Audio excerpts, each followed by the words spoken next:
Prayan news కి స్వాగతం.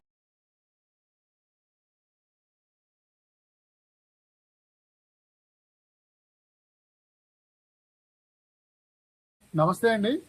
ముంతా పెను తుఫాను ప్రభావం ఇక్కడ జగ్గంపేట మండలం కొత్తూరు గ్రామంలో ఉన్నటువంటి ఒక ఇల్లు కూలిపోవడం జరిగింది.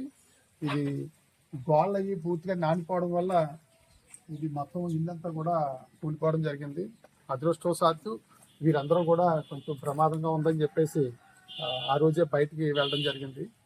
మరి ప్రభుత్వం పెద్ద మనసుతో స్పందించి ఈ కడు పేదరికంలో ఉన్నటువంటి మొల్లేటి సుబ్బలక్ష్మి గారి కుటుంబాన్ని ఆదుకుని నష్టపరిహారం వచ్చేలాగా ఏర్పాటు చేయాలని చెప్పి కోరుకుంటా ఉన్నాం.